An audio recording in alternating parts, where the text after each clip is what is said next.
preventing pain, fear, and suffering of animals through nationwide education and awareness from all across the globe. This is Animal Radio. Hand me some of that eggnog right there. I'm cutting you off. You've had too much eggnog This already. is only my second glass of eggnog. Oh, hi. Welcome to Animal Radio. I'm sorry, not at the top of our game. We're in the holiday mood already around here. Opening presents. It isn't even near Christmas yet. We're looking back at some of the best of Animal Radio this year. Joining us today, Ruth Regina. She, of course, is the dog wig maker. Oh, yeah, she has some great wigs. The dogs look fantastic. That's what I should get my dog for Christmas. There you go, dreadlocks. What are you getting your animals for Christmas? I'm getting my animal, my cats, I'm going to get them a new condo and a new bed and some catnip toys. You know, their condos get a little wore out, a little tore up, and it's time to replace them. Even though I've heard that the cat has finally gotten them just right. Yeah, it takes a little time to get them just right where all the tears and the scratches and the smells are just right. But I figure that this will give them a job to do. They can tear up a new one. Well, my cat wants a BMW for Christmas. A BMW. Uh-oh. Nothing wrong with that. No, I suppose he's going to need a chauffeur. It could happen. Yeah, that's good. Who's that going to be? I want to hear what you're getting your animals for Christmas or the holidays. 1-866-405-8405. Call us, tell us. We'll fry up to some prizes, too, for your animals. 1-866-405-8405. Hi, who's this? This is Chris. Hey, Chris, how you doing? Just fine. How are you? Very good. Do you have any animals? Yes. What do you have? I have two. Two German Shepherds. Two dogs, two German Shepherds. Yeah. What are their names? One's Ariel, and the other one's Kazo. Kazo. Are you getting them presents for Christmas? But of course. What did you get them for Christmas so far? Can you say? Well, one of them's with me, so I can't really tell you what Kazo's getting. But just the other one's going to get a big rawhide bone, one of those like big 3-foot ones. Ooh. And the other one probably get a couple of new Kongs. That like to chew on. Very, very good. Can we give you guys a couple of Cougar tags? We have a couple of left. Oh, that'll be fine. Thank you. Hold on a second, okay? Okay. Shouldn't have had so much eggnog before the show starts. Hi, who's this? This is Sharon. Hi, Sharon. How are you doing? Good. How are you? Where are you calling from? South Lake Tahoe. What's the weather like this weekend in South Lake Tahoe? Getting beaten? About 26 degrees and flurrying. Flurrying? You guys actually we need some snow. Yeah, you need the snow, so this is all good for you, huh? Yeah, a little bit better than it has been. Well, you had called in just after we asked what the most popular name was, and you had guessed. Well, what did you guess? Princess. Princess, which actually it does come in the top 10, so we're going to load you down with at least a Cougar tag for your pets. What kind of pets do you have? I got a cat. A cat. What's your cat's name? Pica. Pica. Yeah. Have we talked to you before? No. Okay, Pica. It seems like I've heard that name before. Well, pica is a thing that is what it's called when animals eat things they shouldn't. So I was going to ask her, how did your cat get the name of Pica? Well, there's little, they're like little rodents that live in the rocks in the alpine area of Colorado. Uh-huh. And they bark, kind of. They bark? They make a little squawking sound. So she doesn't meow, she squawks. We call her Pica. Pica. Well, that's very good. Now, I just found out that cats respond most readily to the names that end with E. E. Oh. Like we have a cat here, Nike, in the studio. When we call him Nike, he always comes. Does your cat enjoy catnip?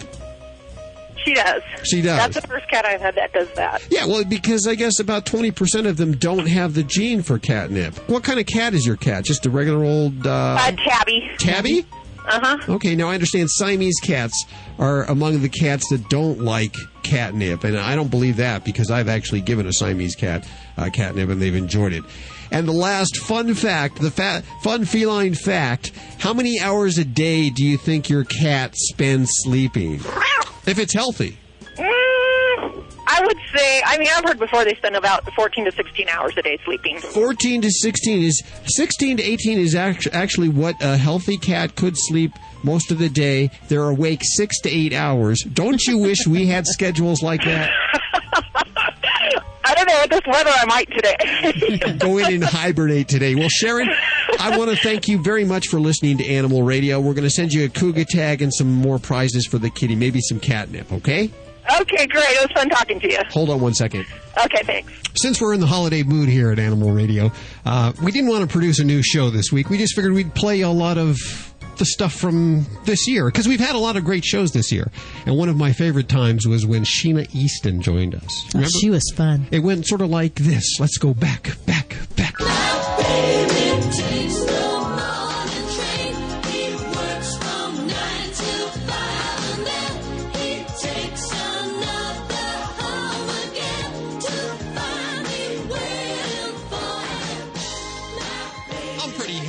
We have pop diva Sheena Easton on the phone with us. Hi, Sheena. Hi, how are you? Very well. How are you doing? I'm doing good. Ow, my cat just attacked me. Uh-oh. Which one? Oh, this is Yodi.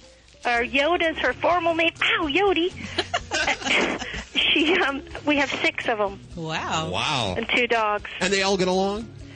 Well, there's 2 groups. There's the original gangsters, the 2 originals, and then there's the 4 sort of newbies, and we have to do a rotation system where the first 2 get run up the house, and then the other 4. Luckily, the house is big enough to accommodate that, but they're all rescue cats. And we had 2 of them, and then, of course, the kids talked me into getting another cat. So why not? We brought home from one of those no-kill shelters. We went in, going to get a cute little kitten, and there was this black cat in the cage, curled up in a fetal position, not interested, and the lady said that she'd been stuck in there for 7 months. And, so we said, that's our cat.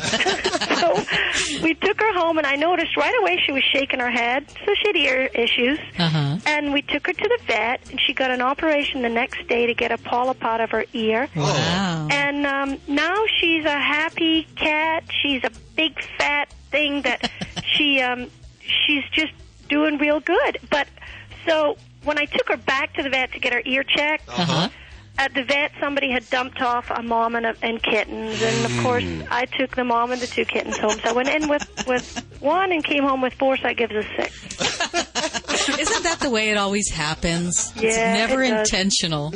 It does, but they're so great. Now, do you spoil them? Oh, please. Yeah. What do you think is the most spoiled thing you do for them? My cat? Yes. Oh, my goodness. What's the most spoiled thing? Yeah. Well, that's hard to come up with. I mean, one of the original cats, right? The original gangsta. The original gangsters. Her name is Puffy. And she's the most spoiled on the planet because she had panleukopenia.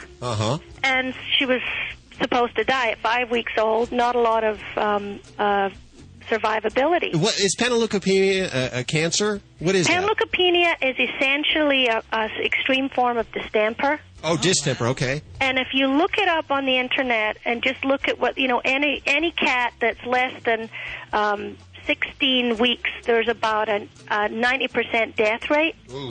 And both these kittens were 5 weeks old. So first of all, they spent a weekend in the emergency, and then I took them to my vet. And this vet, God bless her, she is like the best person in the world.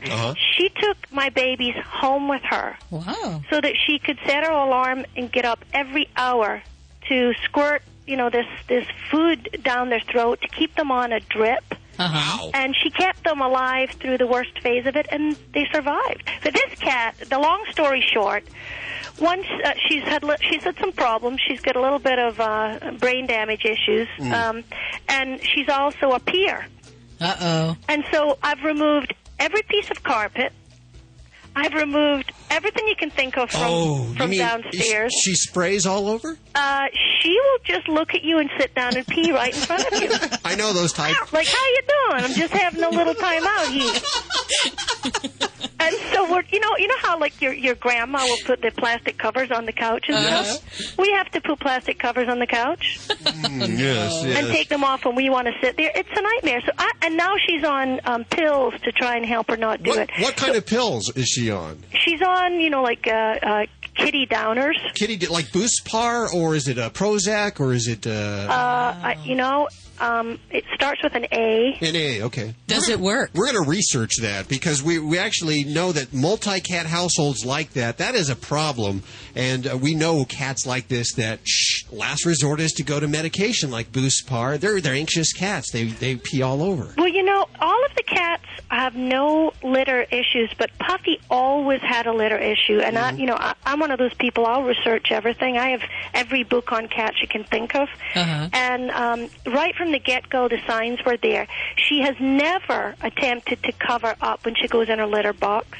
When she was a kitten, all the other cats go in there fastidious. They'll be in there for an hour digging. Uh-huh. She just goes in, she leaves her business, and she walks away. She's never, and they say in all the books, that can sort of indicate issues down the line. Yes. And before any of the other cats came along, she had issues where she would go outside of the box. Uh-huh. So I don't think that it's the classic mark in the territory thing. Right. And, everybody says, I don't know how you put up with it. But I look in her eyes, and what am I going to do? She's my baby. Absolutely. Yes. You're not going to get rid of her. No. So that's her spoiled thing. The whole family revolves around Puffy issues. Make sure your bedroom doors are shut. I get those big couple of gallon things, I go around and I spray as soon as I notice anything. So there's no odors whatsoever in the house because I'm fastidious about keeping it clean. Uh-huh. But the main thing is just, you know what? We've got wood and tile floors now downstairs. Well, we got an early Christmas present for you. We're going to send you a case of Get Serious. Get Serious? Yes. Have you ever tried that? No. What's that? It removes the pheromones that are associated with the spraying and the peeing, so that they don't go back to the same areas. Plus, I have those little diffusers that you plug into the sockets that put the pheromone stuff in the air. Comfort zone. Feel yes. away. I do it all. Uh-huh. I do it all. I've got it all. I mean, if it's been out there, I'll try voodoo. I'll stick pins in something if it need be, I'll get a little doll. How do the dogs get along with all of this? My dogs love the cats. Really? Yeah. No, I grew up where I always had dog and cat households, and I'd say most times, unless you've got a dog that you just know isn't going to take to cats, my dogs love them. The cats climb all over them. They play with them. They do this thing where they chase each other around the house. No, they get along great. Oh, that's good. Have you heard of Kyle Orant? He's an 8-year-old kid who sold lemonade, the last few summers, and he made $20,000. By selling lemonade? By selling lemonade. Did you ever sell lemonade as a kid? No, but my daughter Skylar has a lemonade stand. We're near a golf course, and she goes up where the golfers go across the street. Oh yes, smart. And, sometimes she'll clear $100 on a Saturday, but $20,000, man, what is he selling? What is he putting in the lemonade? That's what I want to know. Looking back at 07, Sheena Easton, she is one animal lover there. And Kyle Orant, by the way, he ended up making a total of $30,000 the last 2 years for Canine Companions for Independence. Wow. Looking back at what year is it? I'm sorry, it's 2007. Yes. Give me that glass of eggnog. 1-866-405-8405. We want to hear what you're getting your animals for Christmas. I think Judy spent way too much money at almost $5,000. But she loves her animals, and she has a few of them. Maybe you did. Maybe I spend too little on my animals. Well, not if you get that BMW. Yeah, my cat really wants that BMW there. Yeah. We'll go back to the phones next. Don't go anywhere. Hi, this is Emmylou Harris on Animal Radio. Please spay and neuter your pet. Buddy, don't do that. Don't worry, lots of dogs eat grass. Didn't you hear? Dogs can get worm infections from eggs and larvae in the grass. Those parasites can even infect humans. I know. That's why I give my dog Safeguard Canine Dewormer twice a year. It's a safe and easy way to eliminate and prevent the major intestinal worms that infect dogs, and to protect my family against infection. Where can I find out more? Just visit www.safeguard.com. That's SAFE-GUARD.com. Hey, you know anyone who has owned a pet can tell you nothing is more frustrating than their pet soiling in the house. Often they do this in one spot over and over and over again. There's a reason why your pets do this. Pets are attracted to their own unique body scent, which is known as their pheromone, and that pheromone is always left behind in every soiling. Therefore, it's natural for your pet to follow his keen sense of smell and go back to it. So the question is, how do we get the pheromone out so our pets stop re-soiling in the house? Well, the good news is there's finally an answer. It's Get Serious Stain, Odor, and Pheromone Extractor. Get Serious is the only stain and odor remover with the ability to remove your pet's pheromone while also getting out the urine odor and any stain. Stop blaming your pets for re-soiling when you used a cleaner that didn't get the pheromone out. And don't spend another minute cleaning up unnecessary repeat accidents. Pick up Get Serious today at PetSmart or visit PetSmart.com. Hey, you want to keep a secret from your dog? It's the new fish sticks from Canine Caviar. They're good for your dog's teeth, gums, and also his achy joints. And fish sticks from Canine Caviar are 100% natural, completely digestible, and contain no chemical preservatives, additives, or fillers, and they're low in calories. But don't tell your dog that. All they care about is that they taste good. Get your dog fish sticks at caninecaviar.com. That's www.caninecaviar.com.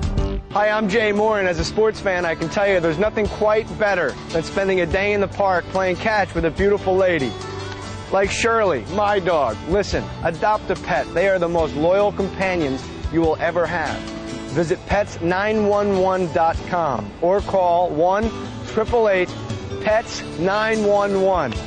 Hooray! For more information, go to pets911.com. Proud to be a partner of Animal Radio. Every once in a while, there comes along a special group of animal lovers that stands strongly in defense of the voiceless. Animal People is that newspaper for people who really care about the animals. Animal People is published 10 times yearly. The publisher is a nonprofit corporation dedicated to exposing the existence of cruelty to animals and to informing and educating you so that animal lovers worldwide can eliminate such cruelty. Your subscription is $24 a year and is 100% tax deductible. Get Animal People's fair and accurate investigative reporting from the industry watchdog. Visit our website at www.animalpeoplenews.org. That's www.animalpeoplenews.org to subscribe to the news for people who care about animals. Animal People. Subscribe today at www.animalpeoplenews.org.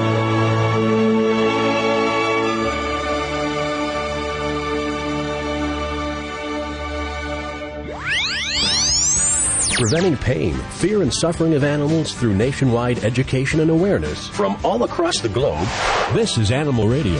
What do you mean there's no alcohol in it? You mean this eggnog has no alcohol? Let's go back to the phones, okay? What are you getting your pets for Christmas? 1-866-405-8405. Ruth Regina on the way, by the way. Hi, who's this? This is Lynn. Hi, Lynn. How are you doing? I'm good. And you? Very good. Where are you calling from? Hamburg, Pennsylvania. Listening on WEEU, 8:30 a.m. That's correct. Thank you very much for doing that. It says up here on the screen that you had a guess for the most intelligent dog. Is that correct? Yes, I did. Okay. And did you find out what it was? I heard you this morning at the end of the program where you identified the Border Collie. Yeah. What was your guess? Well, I have a Labrador Retriever, and he's pretty intelligent. He is. He actually comes in number 7 on the list there. I heard that, yes. And how many of those do you have? Just one. What's his name? Jupiter. Jupiter. How cute. Now, are you shopping for Christmas for him? Well, yes. Or the holidays, to be more politically correct, I should say. That's fine. It would be Christmas. I usually get him a red ribbon and tie it around his neck, and he wears that Christmas Day for when we go for a walk in the morning and in the evening. And does he like wearing it? He usually tries to take it off, but he's older now. Maybe he'll let it on. But we sure do enjoy it, don't we? Yes. May I ask a question about leader of the pack issues? Absolutely. This would be the place to do it. Now, if you wanted to order a pizza, probably the wrong time to do it. But we can help you with leader and pack issues. Okay. That's the problem I have with this dog. He was 3.5 months when I got him, and he was the only one of the litter left, and I didn't know why until I had him for a while. And he has me trained very well, and that's been the problem here. I still have leader of the pack issues with him. He seems to he licks my face a lot, and I cannot get him to stop that. And I know that's a dominant issue. I hate it when they lick your face too. At what point in time, what are you doing when he licks your face? Usually he wants my attention, and he'll just come right up on the chair, and he'll start licking my face, and I can push him down, and he'll sit there, and then he'll lick my hand or my arm or whatever, almost as if, I want your attention now. Mm-hmm. Well, you've got to show him that you don't want that. And if you're sitting down and he comes up and licks you, stand up and stand over him to have a domineering position. Kind of lean over him, which will kind of force him to sit down. And when he starts licking your face, according to Vlade, the dog wizard, and you need to make a sound like a growl, like, a loud noise like ah. To let him know that that's not acceptable, and stand up and make that noise at the same time. That's actually speaking his language there, because he's looking at body language and he's looking at the noise that comes out. Now, when they're licking your face, it's kind of hard to get up and get angry at them. I understand, but you got to be able to show them that's not something that you want to happen. No, and a habit most women have is we talk to the animal real sweet, like, don't do that, sweetie, don't do that. And to them, that's encouraging. They don't hear that. They hear, ooh, they just hear the soft voice. The soft, which is encouraging. So you got to stand up. You got to kind of growl at him and kind of stand over him to let him know, no, real loud. Don't use the word no. Just growl at him. And of course, don't use his name when you do that either. He's sitting here listening to this, Oh, good. Oh, good. Maybe he's understood it right from us. and of course, when he does something like that, diverting his attention to a toy or some other activity is always very helpful, too. And then when he stops, praise him. Okay.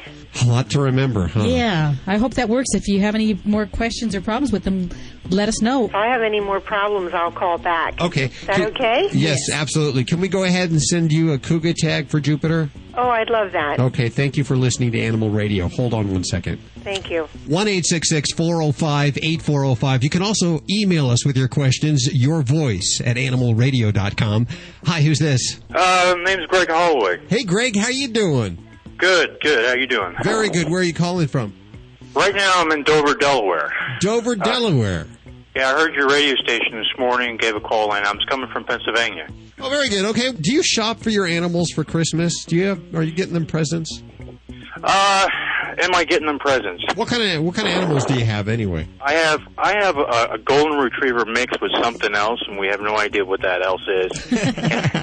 Well, they have new DNA tests now. You can find out. Yeah, right. I was listening to that guy on the radio. I was impressed that they can actually check to see. That would be interesting. We probably would pay the $130 at the veterinary just to find out, what this other part of the dog is in. We do have a full-bred golden retriever as well. It's a male. He's on the large side. He's got these monster paws. So, are you getting your pets Christmas presents? We'll probably, we'll probably get them some bones, maybe some type. They like to play tug of war, and we'll probably end up giving them some extra frisbees. The one we inherited the golden retriever in the mix. She was some friends were going through a divorce, and we ended up taking the dog. But she knew how to catch a frisbee, and our Godfrey, who's our male, he's a puppy. He just turned like a year now. He didn't know how to catch a frisbee yet, but he learned pretty quick. He was a fast learner there. He watched her? Oh, yeah, he watched her, and then he practiced. But then once he got it down, she can't touch him now. Greg, how many dogs do you have? 2? I only have 2. Okay. My wife and I have 2. Can we send you a couple of Cougar tags for them? Sure. Okay, we're going to do that. Hold on, Greg. Thanks for listening to Animal Radio. No problem. This is Glenn Close on Animal Radio, and remember how very, very important it is to spay or neuter your pet. Preventing pain, fear, and suffering of animals through nationwide education and awareness from all across the globe. This is Animal Radio.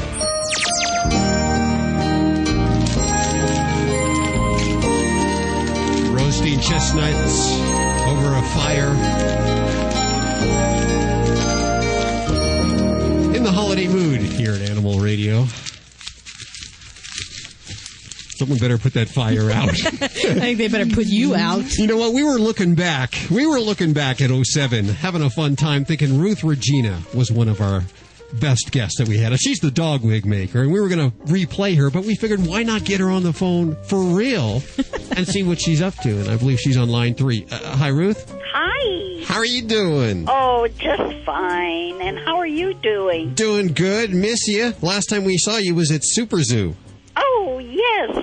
Wasn't that a fun time? Did you muster up a bunch of business from that? Oh, yes, we certainly did. We got many orders from there, and I met so many interesting people. It was a lot of fun. Now, for those of you that are new to Animal Radio, Ruth has been, she's been in show business for, didn't you do makeup for Jackie Gleason? Oh, yes, I was the makeup director and in charge of the wig-making department. So you're an 8th-generation wig maker, and you've been making wigs for celebrities, and last year you decided you're going to do it for dogs, right? Well, yes, I went to a pet boutique, and I saw all these beautiful things for little doggies in all sizes, tiaras, necklaces, workout clothes, bridal clothes. I saw carriers to carry little doggies, alligator, extremely expensive and some inexpensive, but all kinds. Uh-huh. And I said, oh my, now's the time for wigs for dogs. You were right on there. And maybe even cats, too. Oh, yes. I put my doggy's wig on my cat, and she had it on for a few hours, and she didn't seem to mind. Now, what kind of wig did you put on the cat? Because you have all kinds of different styles. I'm actually looking right now at the Joe the Bartender. Oh, yes. That's a great one for boy dogs. It's sort of like a mop top, like a Beatles mop top, huh? Yes. Mm-hmm. Now, how do you decide what kind of wig to get your dog? Because I'll be real honest with you. Donald Trump, I don't like his wig. Everybody... No. We don't carry that anymore. In respect to Mr. Trump, that just went out without my approval, and I just didn't think I would like to do that. Oh, you mean you actually had a Donald Trump wig? No, I don't. But not anymore? I just don't. Okay, I understand. That's very respectful. And absolutely. Sure. That wonderful man, the icon, I wouldn't think of doing that. How do we decide what kind of wig to get our dogs?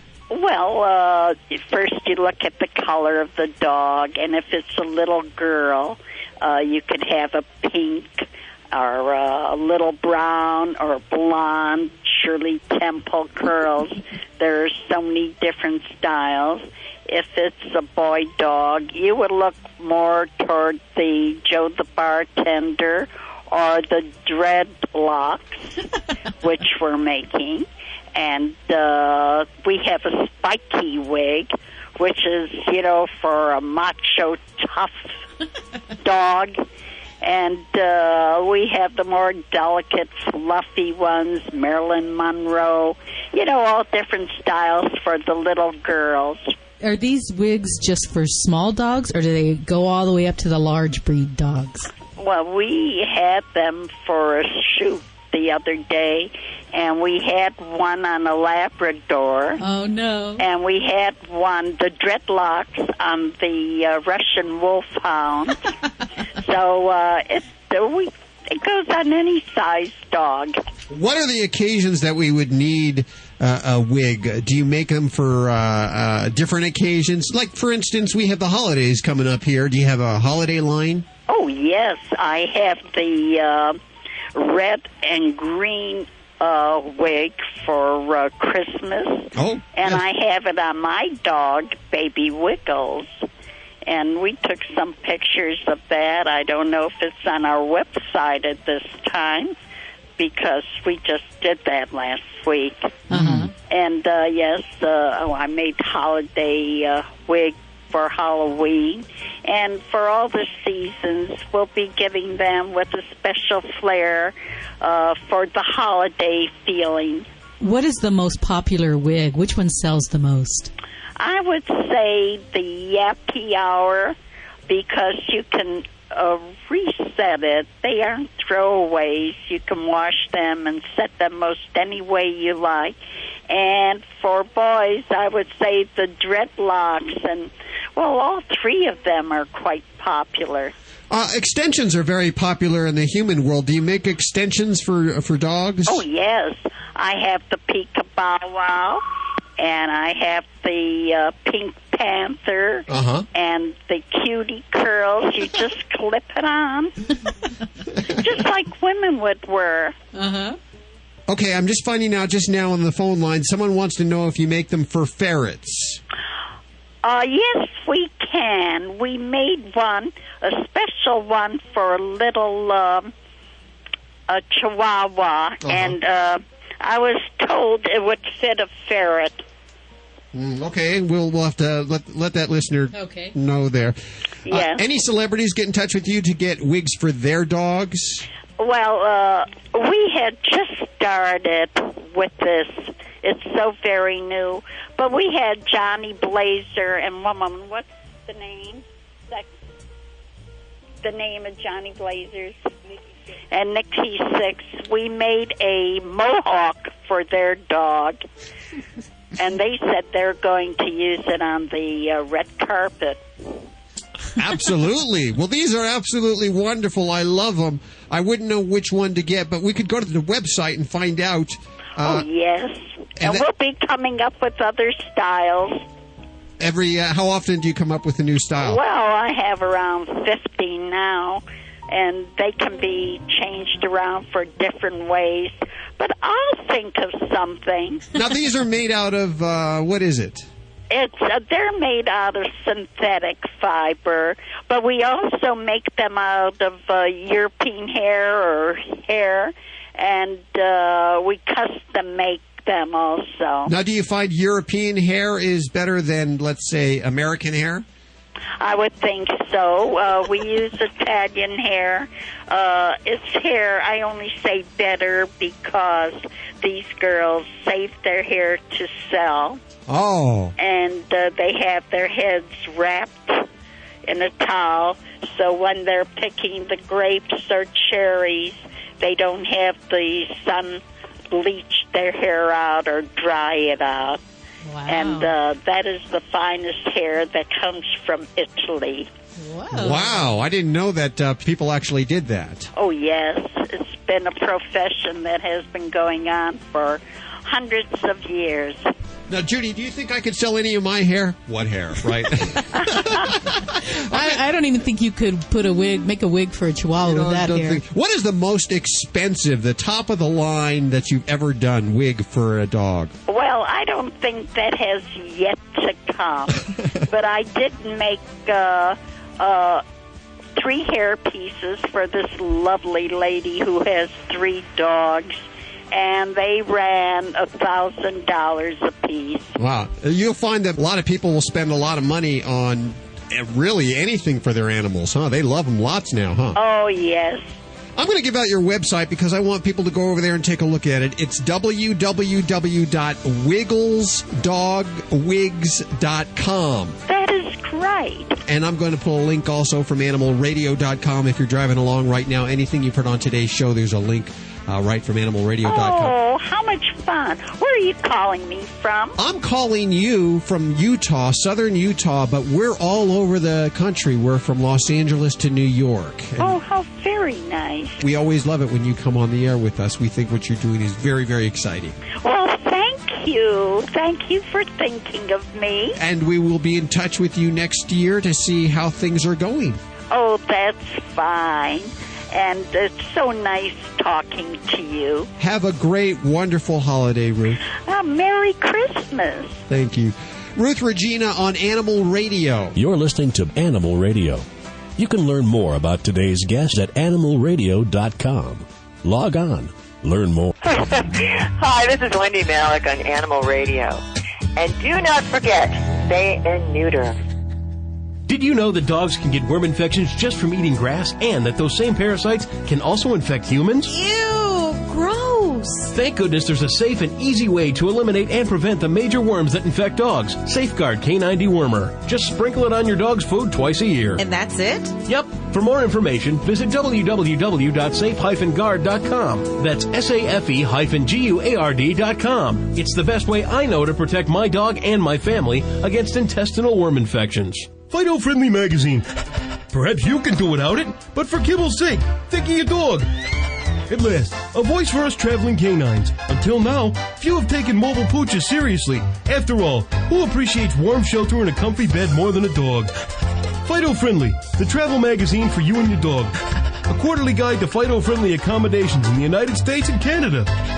Because if Fido ain't happy, ain't nobody happy. Subscribe at FidoFriendly.com. Your dog will thank you. Woof. Hey, you want to keep a secret from your dog? It's the new fish sticks from Canine Caviar. They're good for your dog's teeth, gums, and also his achy joints. And fish sticks from Canine Caviar are 100% natural, completely digestible, and contain no chemical preservatives, additives, or fillers, and they're low in calories. But don't tell your dog that. All they care about is that they taste good. Get your dog fish sticks at caninecaviar.com. That's www.caninecaviar.com. The Animal Minute is brought to you by Urinoff, the #1 vet-recommended urine odor and stain remover. To purchase, visit www.urinoff.com. Urinoff, finally, something that works. Dogs or cats, horse or emu, animals are people too. Cowardly canines are being taught to face their fears at a self-confidence course designed to bring out their inner wolf. The course, which was a huge success in Austria, was developed by animal behavior expert Marion Prutch. She said she designed the Inner Wolf course to make dogs more secure, not aggressive. She added that self-confident dogs rarely bite and are more fun to be around. Prutch said that some breeds of dog were naturally more nervous than others, including, surprisingly, the Doberman, Dalmatians, and Border Collies. The most self-confident are the Irish Wolfhounds, but they're also the biggest. No word if anyone is working on a cat course to bring out the inner tiger, but that might have something to do with most cats not having a self-confidence issue.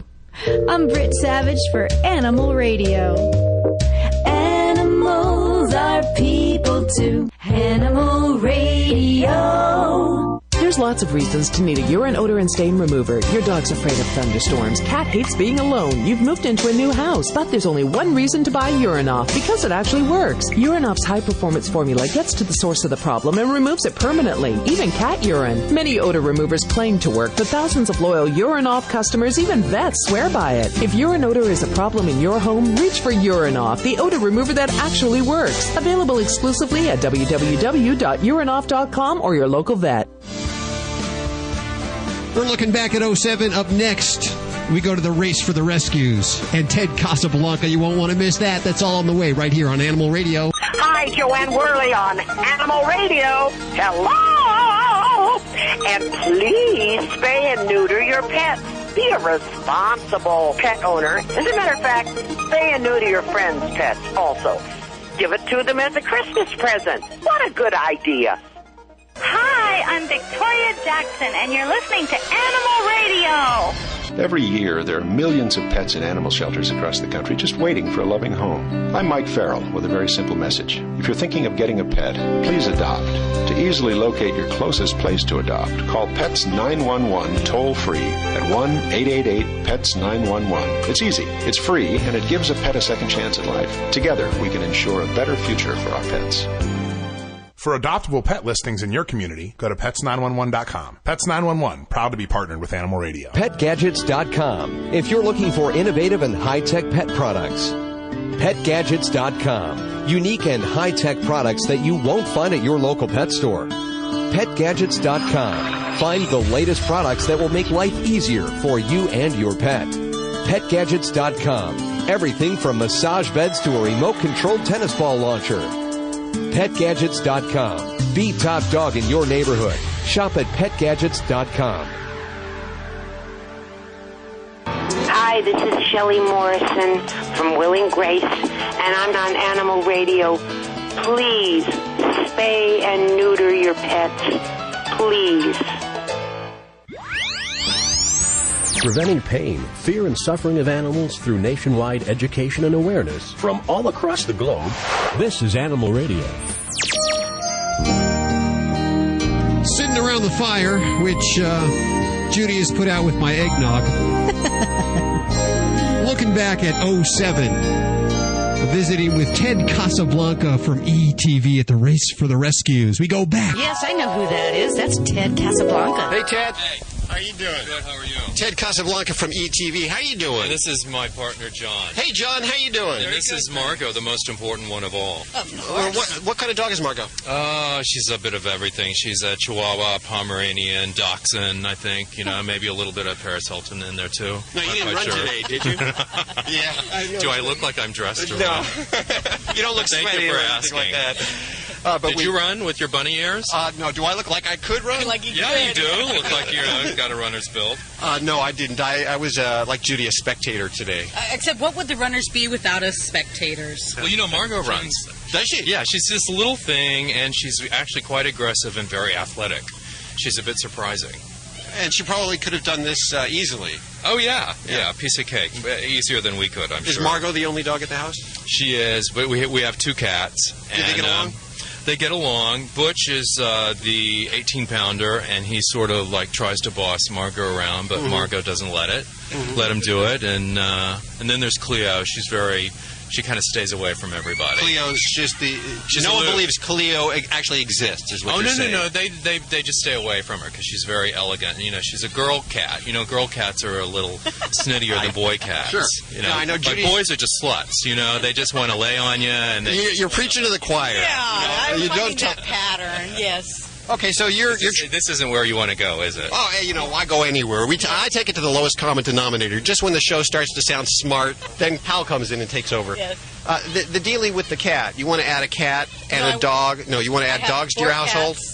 And I want to add a dog, but I'm really afraid of how everybody's going to take it and how everybody's going to get along. So this is another example of that it does work. Absolutely. I haven't actually heard that they don't get along. Everyone says either they're best buddies or they just kind of tolerate each other, and there's no fighting or anything. They learn how to coexist. I actually think that people think foolishly that it's up to just the animals. I think the animals are looking to you to see how you respond. So what we do is we lay on the bed with them all and try to include them all and being friendly with each other. And if they see that you're being perhaps friendlier to the cat or the dog, and the cat or the dog will pick up on that and want to be in on the fold. You see, It's not very scientific. No, that really is. This is where we start sounding smart, and then I talk. It's because that is so true. Your animals really react. They pick up on how you're reacting in any situation. If you leave the house and you're stressed out and anxious, they're going to be anxious when you leave the house. So is Animal Radio like 24/7? Well, there's two things going on here. We have a nationally syndicated radio show on 95 stations across the country, on Coast here in Los Angeles. Yeah. And then we have streaming online 24/7 and independent pet stores and on cell phones, a full-time network. Right. Which and are you all like politically correct? I mean, are you picketing Paris Hilton's house for adopting purebreds, or as opposed to a rescue? I mean, how renegade are you all? Well, last week we took on Ellen. You did? Yes. Did you really? Yes, we think that she abused her power and used that show improperly. Tell me about it. There you go, Ted Casablanca agreeing with me there. She knows she did the wrong thing. And she continues to do the wrong thing. Oh my God, I love Ellen. I think she's actually pretty cool, but not on this count. You know what?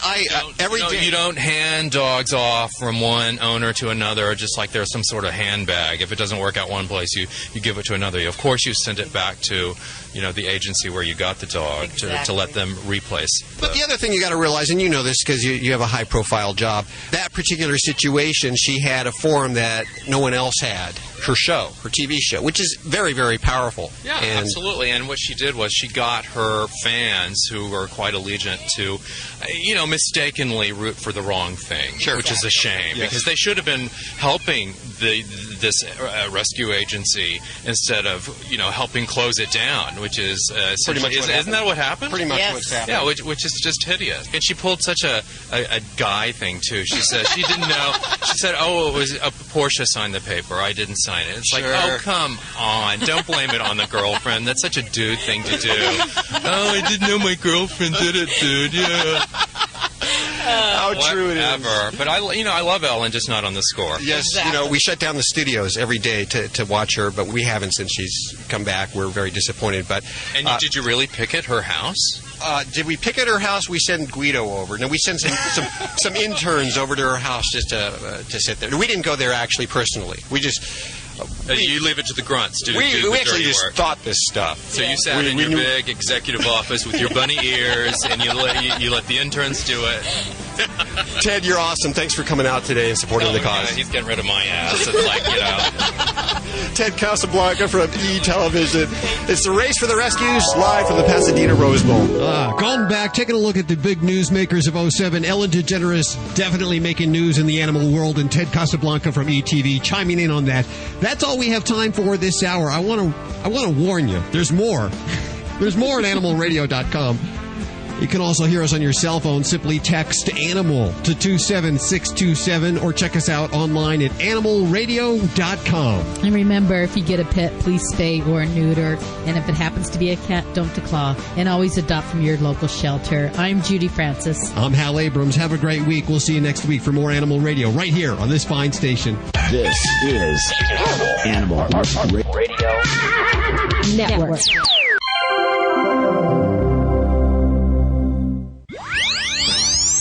Preventing pain, fear, and suffering of animals through nationwide education and awareness from all across the globe. This is Animal Radio. Turn this on over here? Yes, push that button. Okay. Sitting in front of the fireplace, which if you just tuned in last hour, Judy put out the fire with my eggnog. I had to cut you off. We're looking back at 07 and all the wonderful people that devoted time to animal radio through 07. Of course, a lot of them being celebrities that, spend their off hours with animals in one way or another. One of those people, Glenn Close. And she joined us, and this is what it sounded like as we go back. Everybody is a pet lover, even Glenn Close. And she is on... Line 2. Well, hi, Glenn. Hi. How are you doing? I'm doing really well, thank you. Did we catch you at work? No, I'm back from work. I worked earlier today. You've got a grueling schedule, I understand, working on damages, right? Yeah, it's fun, though. Well, I welcome you to Animal Radio, and there's one thing I want to clear up first for all the listeners. You've played some roles. I know what you're going to say. Well, okay, let's just, I want to list off what I remember. Of course, 101 Dalmatians, you terrorized puppies. Yes. Fatal Attraction, there was the bunny incident. And then in Damages, didn't you have a dog killed in the pilot episode? That's what's inferred. Okay. I kind of am in denial about that. Glenn, how could you? Oh, yes, I know. But we know different. You're very much the animal lover, aren't Yes, you? in fact, I'm feeding Bill and Jake as we speak. Tell us about Bill and Jake. Oh, Bill and Jake are adorable. There's a woman called Elaine Sober who lives in McAllister, Montana, who for a number of years has bred this wonderful combination of terrier mixes. And my family's had a lot of them. Uh-huh. So Bill and Jake are Montana Terrier mutts. Montana Terrier mutts, okay. How old and are they go with me everywhere. Jakey's 8. He's actually my daughter's dog. And Bill is 6. So they go with you to on the set and everything? Yeah, they do. Oh, how fun. They're the mascots of Steiner Studio. I have a nice room where they can stay, or I love to bring them down to the set if it's not, if it's conducive, and we tape their little jingly collars so that they won't disturb the sound, and everybody just loves it when Billy and Jake come. They don't ruin a take or anything, huh? No, I mean, I've had 2 of my other dogs in movies with me, and they're so sensitive to my every move and voice that they act as if they're their highly, highly trained dog. So in some ways, I wish that Jakey had been my dog in the movie, but I don't think he could have been taught to bark and stuff like that. Have they ever tried to sneak on the set during the filming and actually be part of the show? No, that would never happen. It would be hard for them to get past all the people that would waylay them before they got to the set. When I was a teenager, I had an epiphany with an animal. I learned that animals were sentient beings. I connected with my first animal. Did that ever happen to you? Do you have a childhood animal that sort of changed the way you thought about animals? I have been surrounded by animals my entire life, so they've informed me from when I can remember.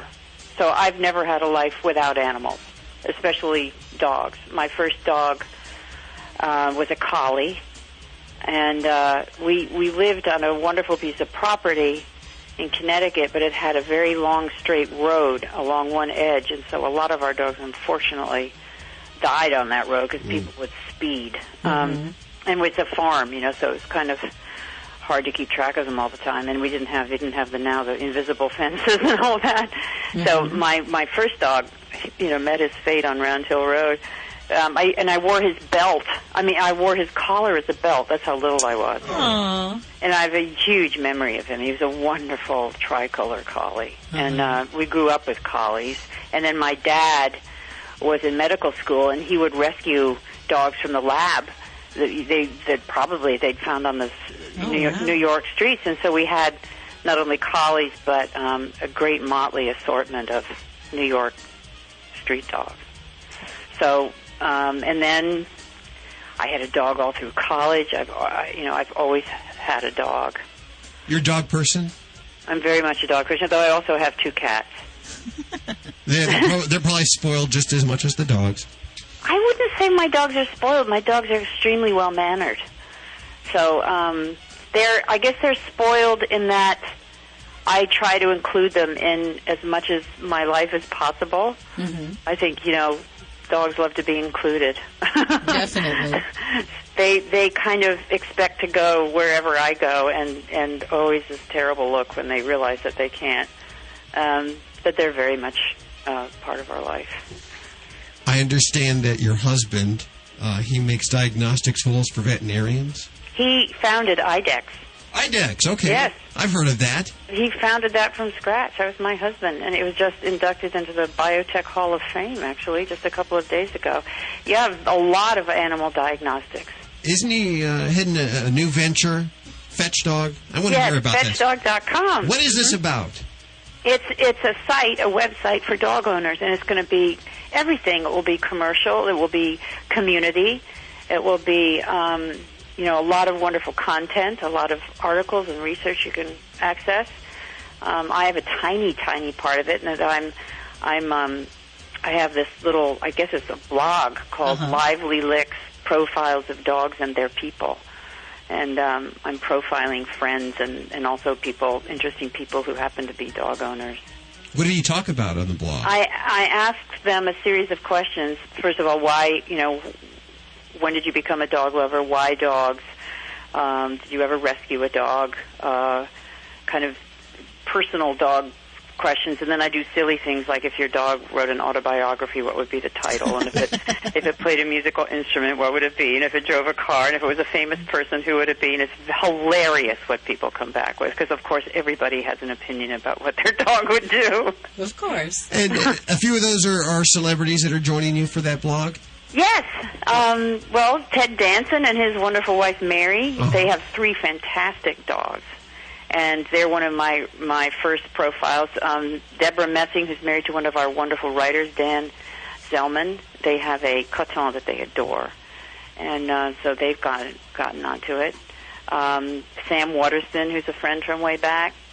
People will, of course, know from Law and Order. So I guess I'm just starting with my friends who happen to have dogs. And everybody loves to talk about their animals. Huh? They do, but also one of my early profiles is a guy called Steve Lanos, who's with the New York Bomb Squad, and he has a 2-year-old lab called Duke, who's a explosive sniffing dog, and it's kind of a great story because I've asked everybody to identify a charity and then 10 items from our catalog. So if anybody through their profile buys an item, a percentage of that will go to the charity of their choice. And my choice is called Puppy Behind Bars. Puppies Behind Bars. I've never heard of that. What organization is that? It's a fantastic organization that uses model prisoners in prisons to socialize puppies that they then feed into dogs for seeing eye work, assistance, or explosive sniffing dogs. And it's a fantastic program because the humans get so much out of it and feel like they're able in some way to give back positively. And the dogs, of course, bring this incredible presence into places that can be extremely bleak. Mm-hmm. And then they go on, the dogs go on to save lives. And Duke is out of the Puppies Behind Bars program. This wonderful dog that's works with Steve. Saving Humans and Puppies, a good organization. Now, if Bill and Jake were celebs, who would they be? Well, Jakey would be the Dalai Lama. And Billy would be Barney Fife. We have one of those in the studio, too. So it's fetchdog.com. I understand the site is just launching? The site is it's just coming out. It's not officially launched yet. It will be within days or minutes, and it's going to be very exciting when it launches. So I hope people will remember and will log on and check it out. And, of course, on FX. By the way, I think FX is doing a wonderful job. I really enjoyed The Riches. Now, of course, Damages. What can we look for? Anything you can tell us about? In Damages? Yes. I would never give away the story. I love it. Are you watching?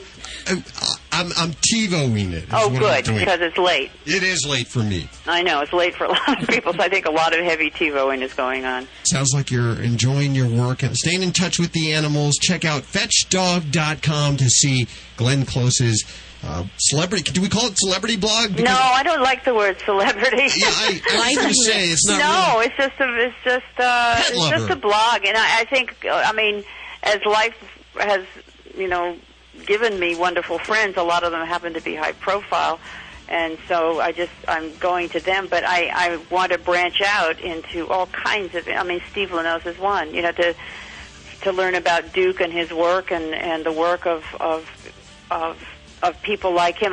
Steve got a Medal of Valor during 9/11, and 5 units of canine units went in, and 3 of them didn't all come out. So they suffered heavy losses, and he's quite an extraordinary guy. And as you know, has developed this extraordinary bond with this dog. And they work the the big Yankee Stadium and the U.S. Open and any big gatherings. There you'll find them. So we can tell people to check out Glenn Close's Lively Licks. Lively Licks. Oh, yes, Glenn Close joining us in 07 on Animal Radio. That was fun. So many great celebrities. We'll be visiting with a few more in the next couple of shows, in fact. Coming up, a kangaroo who's a therapy kangaroo. How awesome. In Salt Lake City. That's all on the way. And a dog that helped his owner out of the World Trade Center in 9/11, also on the way, right here at Animal Radio. Don't go anywhere. You're listening to Animal Radio. You can learn more about today's guest at animalradio.com. Log on. Learn more. Did the baby Jesus awaken to the song of a donkey brain on Christmas morning? Merry Christmas from Voice of the Animal. A favorite saying goes, every great ritual surrounds a story that is wonderful. And a really wonderful story always includes an animal. In the time-honored nativity story in Bethlehem, the baby Jesus, Mary, and Joseph are surrounded by sheep, horses, an ox, sometimes a cat, and always a donkey. Although this scene does not occur in the nativity narratives of Matthew or Luke, the donkey and ox are mentioned as being present at the stable in Bethlehem in the apocryphal writings of the 1st century. Those were the writings and books not included when the Bible was put together by the early church fathers. But as the centuries progressed, it was these apocryphal books that influenced the art and writings of the early Christians. And so, donkey, ox, and other animal companions begin to appear with the baby Jesus in Bethlehem. Yet even prior to the birth of Christ, the donkey enjoyed sacred and divine status. In Greco-Roman myth, donkey is held in high esteem by Ceres, goddess of agriculture. In Egypt, the donkey is linked with Set, god of chaos, storms, and the voice of thunder. And in India, the donkey is the mount of various divine celestial individuals, princes, saints, and heroes, as well as a companion to Lord Indra, king of the gods. Perhaps more than any other animal, the donkey seems to have been close to the person of Jesus Christ. Their relationship is illustrated in the many examples of Jesus riding on a donkey, including his time in Mary's womb as the holy couple traveled to Bethlehem, and when Jesus enters Jerusalem on Palm Sunday riding a donkey. In fact, a vestige of the relationship between the donkey and his sacred past lives on today in the breed of gray donkey that holds the sign of the cross in sable fur across his back and shoulders, a gift, it is believed, from the Savior for acting as a vehicle for the divine. During Christmas, as many people around the world rejoice in the time-honored rituals that celebrate the story of Christ's birth, pay homage to the wonderful story of Donkey, vehicle of the divine. This is Rayanne Cumulos for Voice of the Animal, wishing you and your animal friends a very Merry Christmas. This is an Animal Radio News Update made possible by the Simple Solution Natural line of 100% biodegradable pet care products. Thinking about getting a pet for Christmas for the kids? Well, listen up. I'm Hal Abrams. Oh, a tot clutching a puppy or a kitten from Santa can make for a real memorable holiday moment. But what if the new pet gets sick or dies a few days later? Well, to prevent Christmas joy from turning into drama, state inspectors are fanning out to hundreds of pet shops across Florida this month to make sure pet health laws are being obeyed. State law requires pet shops to give buyers a health certificate verifying that the puppy or kitten is at least 8 weeks old and has received standard tests and shots for various diseases and parasites. Liz Compton, spokeswoman for the Florida Department of Agriculture and Consumer Services, says she does about 300 to 500 pet store inspections every year.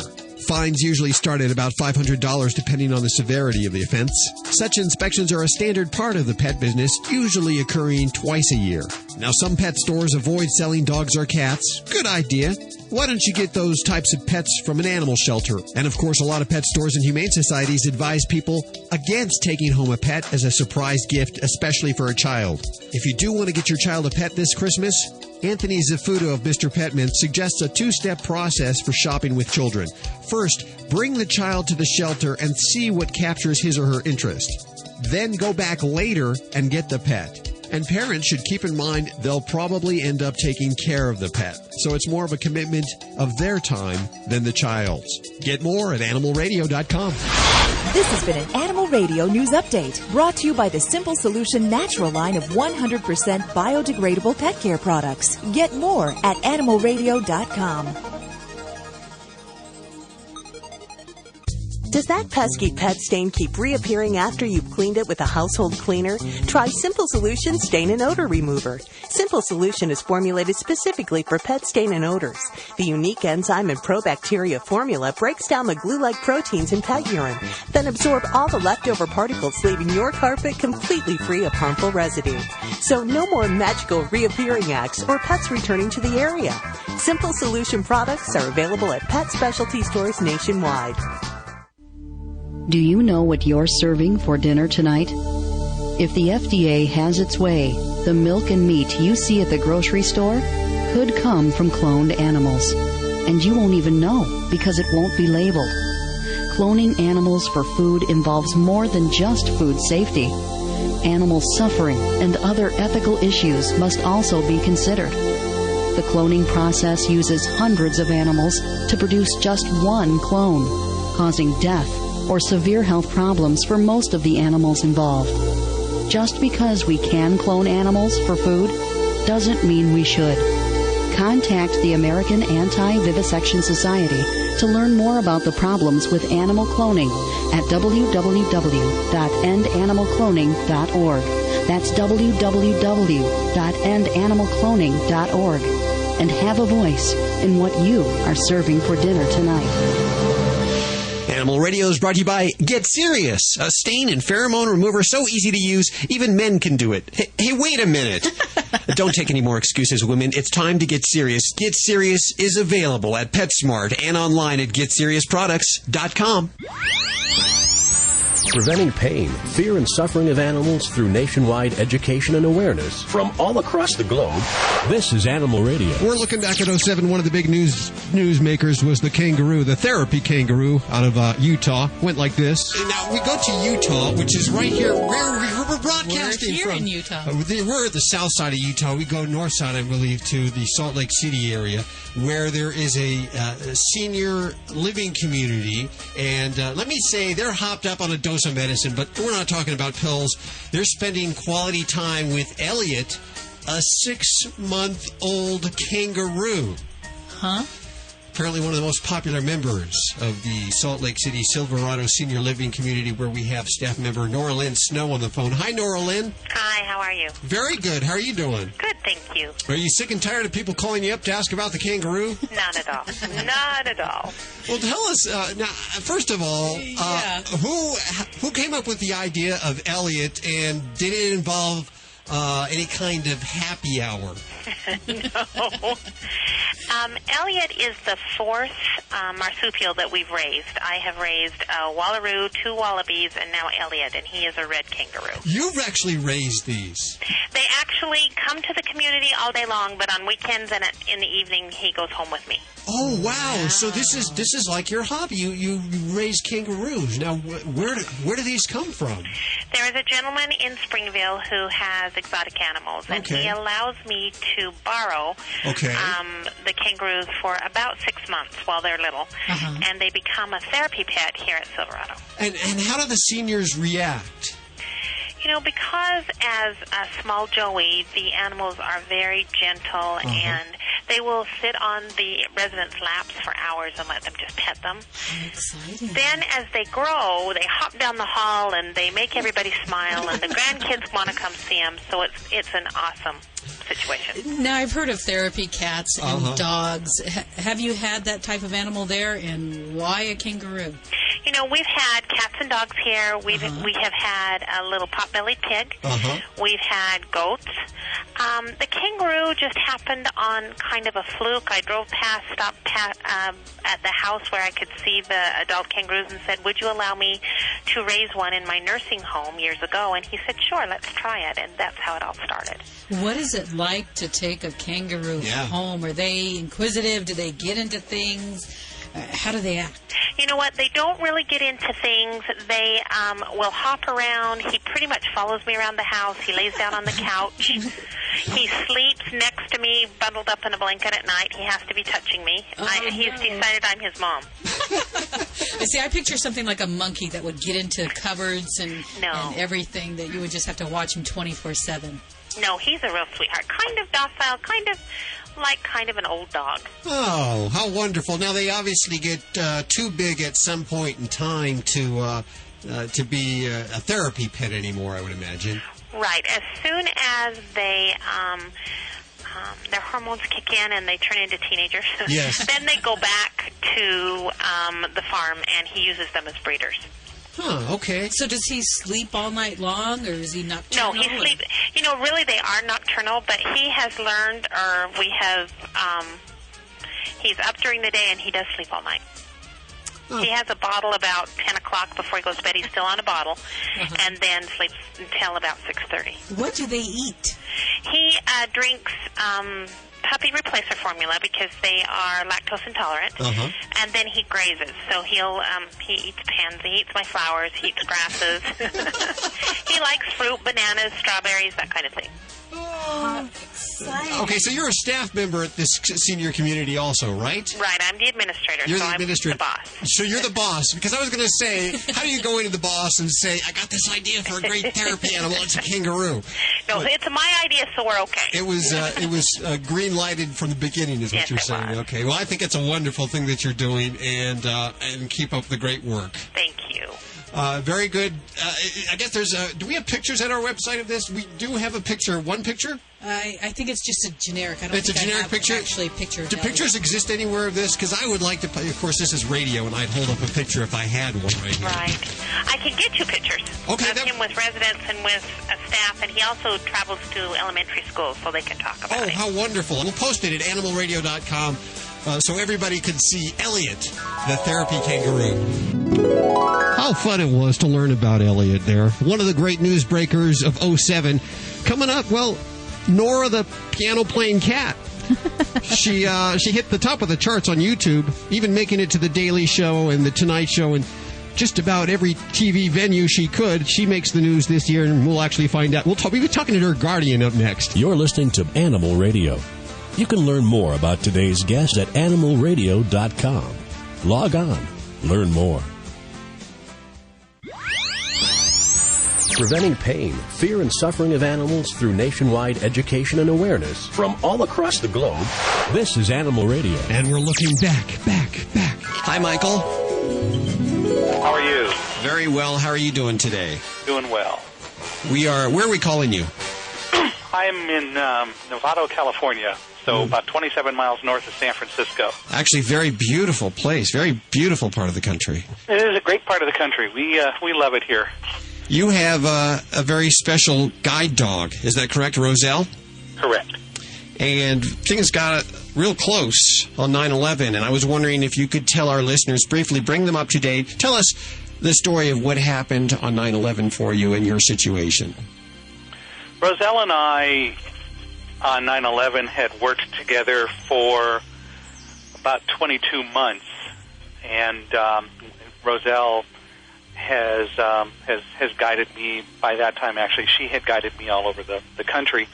Roselle is my fifth guide dog. On 9/11, we worked in the World Trade Center on the 78th floor of Tower 1. Wow. So we were there in our office. I was the manager, the regional sales manager for Quantum Corporation in New York City. So we worked in the office. We had a special training session that was going to be happening that day. And procedures were in place, and the meeting was getting ready to start when the building was struck, and suddenly everything, of course, changed. Mm-hmm. So we had guests to get out. I was able to purvey on a colleague of mine who was from our corporate office in California, David Frank. David was there to have some account responsibility for some of the people who were in. He wasn't doing the training. Mm-hmm. Anyway, we got David to get guests out, and then after they left, David, Roselle, and I went to the stairs and started down. Mm-hmm. Okay, I want to break in here real fast if I can, because I failed to mention this. We mentioned that Roselle is a guide dog. We didn't mention what she guides you for. You're blind. That's what guide dogs do, yes. Okay, I know that there's hearing type of assistance dogs. There are companion dogs, service dogs, and so on, and guide dogs do guide. Okay, so Roselle comes to work with you every day. Is that correct? Correct. And you're there. Obviously, something is happening. No one really knows what's happening. Very scary sounds, I would imagine, for any person and any dog. How did you become to understand what was happening? Well, we didn't, as such. Let me go back a little bit. What I think people need to understand is what really goes on between a blind person and a guide dog. Yes. What happens is that we learn to form a team. People think that the dog does everything and the blind person kind of just holds on, and that blind people don't tend to have a lot of knowledge or abilities to do much because they can't see. The fact of the matter is sight isn't the issue. Because we as blind people learn to use different techniques to do the same things that you do. I could turn that and say it the other way. You learn different techniques to do the same things that we do, mostly. Mm-hmm. The difference is we can read in the dark and you can't. You're handicapped. You have a light dependency that you can't kick. And it's just the way it is. And we understand that and we can cope with it, you know. But the fact is that there are different techniques that many of us use to do different things. You do radio differently than I did radio when I was doing it 30 years ago at the University of California at Irvine. Mm-hmm. And you do it differently than I would do it somewhat today. Uh-huh. But the fact is that it's just different techniques to do the same thing. What I do is, rather than relying on my eyesight, and believe me, I've seen lots of people who I question how good their eyesight is anyway, I use a guide dog to make sure that I walk safely. Roselle's job is to make sure that we walk straight, we don't bump into things, and when we get to street corners or other obstacles, that require a decision, she stops and waits for me to decide what to do. The key is I have to decide what to do.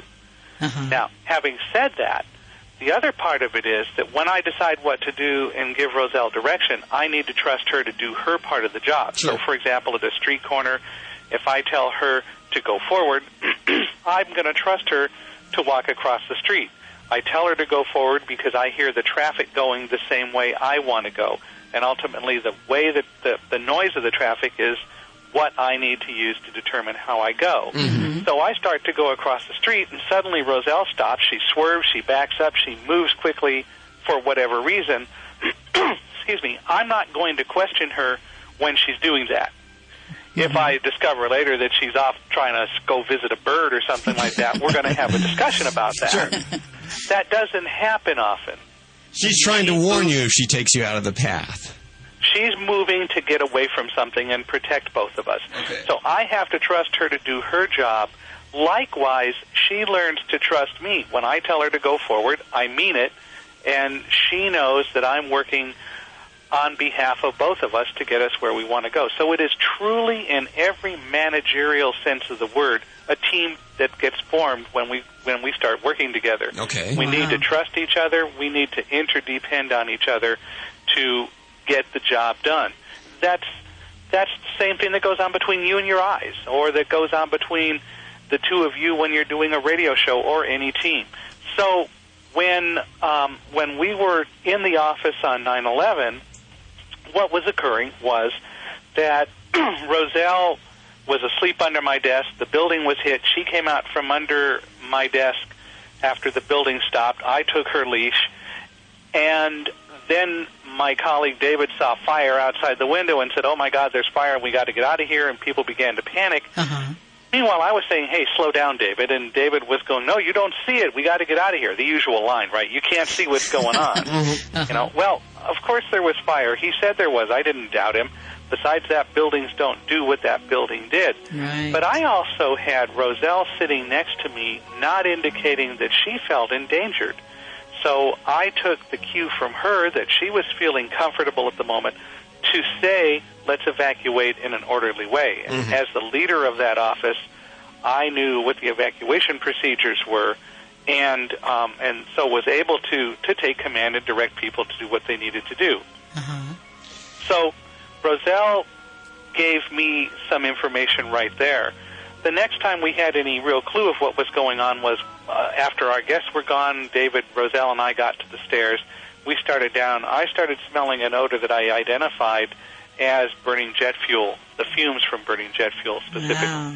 And so we assumed from that an airplane hit the building. We didn't know why or what the real details were, but that's what we assumed happened. I didn't know what happened until both towers had collapsed, and I was finally able to reach my wife again on the phone. I had talked with her just after the building was hit to tell her that we were evacuating. I wasn't able to reach her again until we were out. Both towers had collapsed and so on. So Roselle led you safely out of the building all the way down 78 flights of stairs? Well, I mean, and frankly, that's no big deal. Well, what is there to walking downstairs? And some of the times when it was crowded, Roselle wasn't able to guide. She had to walk at heel sort of behind me because we almost had to walk single file. But I say, what's the big deal? Because what is there to walking downstairs? You go down a few stairs, you make a turn, you walk down some more stairs. I mean, you walk down flights of stairs all the time. People think that's a real miracle. I think that the miracle is that the team worked. Sure. But also, for me, the dramatic part wasn't going down the stairs, wasn't running through the tower and through the rest of the World Trade Center. But after we got outside, we decided to go to a car that David had parked in a lot right across from Tower 2. We were diagonally across the street from Tower 2. That's like less than 100 yards away from a 400-yard tall building. We were diagonally across the street when it collapsed. Okay. Then nobody was helping anyone, so it was just Roselle and me. And I am absolutely here to tell you that if I didn't have Roselle to guide, and she did a wonderful job of guiding us, literally we ran from that tower, I am convinced that I wouldn't be here today. How did the relationship, obviously there's some obvious things that the relationship changed. She had been with you almost 2 years prior to that. Was there a new level of trust? I think it was a reinforced level of trust. It's a deep level of trust right from the outset. Sure. We had to have that, otherwise we wouldn't have been able to function and survive. Because it's also me telling Roselle that she's doing a good job and keeping her focused and helping her maintain her confidence. She didn't know what was happening. She wasn't really being threatened, but she certainly saw and could sense all the things that were going on around us. And there was, as we ran from the tower, that horrible noise. So we all had to work to help each other to maintain focus. And as I said, when that building was coming down, nobody was helping anyone. I suspected about the only team that was really working at that instant in time was Roselle and me. David was long gone. I mean, everyone panicked, everyone ran. Sure. We turned and ran back the way we came. And I think that is the real compelling story. It's the team that worked. It's the relationship that made it possible for both of us to survive and both of us to function. And that's what I really want people to understand, because it's a very deep relationship that we have, but anyone who owns a pet can have a pretty deep and a pretty good relationship. I think most of us really misunderstand and misassess what the relationship can be and how intelligent our animals are. And we don't really tend to focus on what we need to do to make that relationship work. How can we change these things? Through education, through promoting responsible pet ownership, through promoting things like the Canine Good Citizen program from the American Kennel Club, through programs like yours, encouraging people to work with their animals and take the responsibility seriously that says if you have a pet, that means that you're taking on the obligation of developing a relationship. It's not just enough to say, oh, I have a dog, I'm going to feed it, maybe I'll teach it a trick or two. Dogs and cats and other animals have feelings. They have what they like, and we need to learn to, as much as we can, speak their language, learn how they think, and make it a comfortable world for them too. And I see so often that people don't take that responsibility seriously enough that they learn what they need to learn. It's not an easy process to own a pet, much less to have a guide dog, and that's why only about 1% of blind people use a guide dog. A lot of people don't want to take that time, don't want to take that responsibility, or maybe a better way to put it is a lot of people don't want to really have that kind of lifestyle. The people who do work on learning what it really means to adopt a guide dog lifestyle, which is taking on the responsibility of caring for another individual, taking on the obligation of trusting that other creature and letting that other creature trust you. It is a mutual trust. It is an interdependent world that we live in when we use a guide dog, and that's really true, I think, to a significant degree for anybody who has a pet. What a wonderful, warm story that you have told us about the partnership and the wonderful bond that can be between a human and an animal. Now, I understand you're the National Public Affairs Director for Guide Dogs for the Blind. Is there a website that we can learn more at? There is. There's a website of www.guidedogs.com. That's GUIDEDOGS.com. I travel around the country doing corporate keynote speeches, corporate addresses, dinner speeches, and so on for companies that want somebody to come in and do a motivational speech. If people go to the Speakers Bureau section of the Guide Dogs website, they can learn more about me. If they want to contact me about speaking for a company, talking about trust and teamwork or change or moving on after 9/11, I can do that. And how's Roselle? You know, Roselle is just doing what Roselle does. She likes to sleep under the desk, chew on bones, and visit. Hi, this is Jamie Farr, and you're listening to the Animal Radio Network. And remember to spay and neuter your pets. Did you see the paper? They mentioned cloning animals for food. Seriously? I thought cloning was still pretty experimental. It is.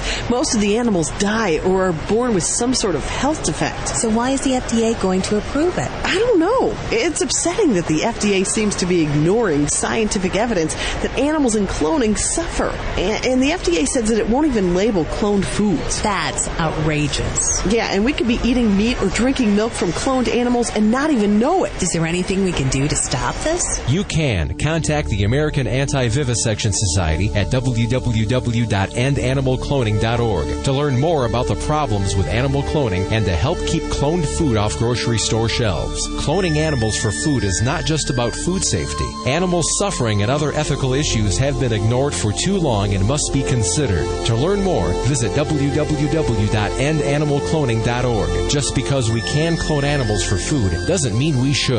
Did you know that dogs can get worm infections just from eating grass, and that those same parasites can also infect humans? Ew, gross. Thank goodness there's a safe and easy way to eliminate and prevent the major worms that infect dogs. Safeguard K9 Dewormer. Just sprinkle it on your dog's food twice a year. And that's it? Yep. For more information, visit www.safe-guard.com. That's SAFE-GUARD.com. It's the best way I know to protect my dog and my family against intestinal worm infections. Animal Radio is brought to you by the American Anti-Vivisection Society. Stop the FDA from allowing milk and meat from cloned animals to be sold in grocery stores. Contact the American Anti-Vivisection Society for information at www.endanimalcloning.org. Preventing pain, fear, and suffering of animals through nationwide education and awareness from all across the globe. This is Animal Radio. And we're sitting around the studios looking back at some of the most inspirational stories of 07. And there's so many of them that we can't cover it in just these 2 hours. We'll do it next week also. If there's a story that you've heard that inspires you, let us know. Or if there's a story you'd like us to cover again in our flashback of 07, 1-866-405-8405. Or you can actually email us anytime you want at yourvoice@animalradio.com. One of the biggest news stories in the animal world for 07 was Nora the piano-playing cat. We got her guardian on it. It sounded like this. Well, Judy, it's no secret that if there's a talented animal out there, they eventually wind up right here on Animal Radio. We have Sylvester. Remember Sylvester? Sylvester, yes. He's making a big time on YouTube now. Yeah, he plays dead. When you shoot him with your finger, he rolls over. And then there's, that laugh there is the laugh of Betsy Alexander. Hi, Betsy. How you doing? Hi, how are you doing? She's laughing because she has one of these talented animals. Yes, she sure does. In fact, it's Nora the piano-playing cat. Is that correct? That is correct. Well, now you're a music teacher, a composer, a genius by trade, musical genius by trade, and yes. you actually you teach kids and adults at your place of business, and I believe Nora is one of these animals that just sort of watched what was going on and picked it up, huh? Yeah, it's really remarkable. You know, people ask me all the time, did I teach her to play or could I teach their cats to play? I only wish I could do that, but as you know, cats are not so easy to train. They really do their own thing. They do what they want to do. Of course. And Nora, when we brought her home as a kitten, she was very interested in the piano and the music room from day one. She's been here watching the lessons, laying in the children's guitar cases, refusing to get out of them when they try to put the guitars back, refusing to get out of my chair when I want to sit down and play the piano. So she hops up there on the piano seat, right? We had her for about a year, and one day my husband and I were upstairs, and we heard blink, blink, blink. And we have another cat, Gabby, who walks on the keys. Sure, but it didn't sound like that, did it? No, this was repeated notes, and we couldn't imagine what in the world was Gabby doing some kind of repeated thing. We didn't know. And we have an open stairway which looks over the music studio, and we came about halfway down the stairs, and there's Nora sitting on the bench with this perfect posture. Wow. I mean, I couldn't ask for better posture for my students, with her little paws up there in perfect position, playing away, and we see her, and we're, oh my God, she looks up at us, and sort of this expression like, what? So what? Don't bother me. I'm busy here. And then she goes right back to playing the piano. Well, you've made videos of this, and it appears to me that she is listening to the sounds that she is making. She knows she's making those sounds, and she enjoys those sounds. There is no doubt about it. The way I got the video for YouTube is I set up a tripod right by the piano, and I had my camera on, and then I had a remote with me where I was teaching. Whenever she would start to play, I just hit the remote. Mm-hmm. At first, she was distracted by the whirring of the tape, but eventually she got used to it, and she just didn't pay any attention to it and just kept on doing what she was doing. So that's how I was able to get so many different clips of her playing. But in fact, she often plays when we're not even in the room. I mean, so why else would she? Now, I do think she loves the attention. She loves to play when the students are here. She likes to play when people come, although she's unpredictable. Of course. I mean, if I could make her play, she would be on The Tonight Show right now. They have called many times. This TV show from Japan, they came all the way to video her, and she likes to play early in the morning a lot. And I have a student on Monday mornings who she absolutely adores. Barbara comes in, Nora runs down the stairs and hops up on the bench and literally plays during this adult's entire lesson. And you would think it would bother the student. Yes, does it? No, she actually loves cats, this student, and she loves it when Nora plays, and she even encourages her. And I think Nora senses that she's a cat lover. So she's down here playing with us. So they were here to film that lesson. 7:30 in the morning, Nora's down here by herself playing up a storm. 8:15, they get here to film this 8:30 in the morning lesson. Nora comes down. She gets on the bench. She goes plink, plink, and then she just sits there looking at them. Uh-oh. And I'm like, oh, no, Nora, they came from a long way. But she doesn't really do this for other people. She really does it for herself. Now, does she play the full range of keys, or does she have certain sounds, certain keys that this is so interesting. She always goes up to the high range of the piano. And for a long time, she was just playing up there on those high notes. Lately, in fact, yesterday, she was playing down in the low range, even though the whole bench was available to her. I thought that was really unusual. Even my student noticed it and commented on it. So she seems to be branching out. I want to tell everyone, first of all, we're going to link to the latest of all the videos so you can see Nora playing, because it's a must-see. Nora the sequel. You know, people are telling us they think it's even better than the original Nora video. That's all we have time for this hour. Remember, there's lots more streaming live 24/7 at animalradio.com, or text ANIMAL to 27627 on your phone. And remember, if you get a pet, please spay or neuter. If it happens to be a cat, don't declaw. And always adopt from your local shelter. I'm Judy Francis. I'm Hal Abrams. We'll see you next week for more Animal Radio right here on this fine station. Bye-bye. This is Animal Radio Network.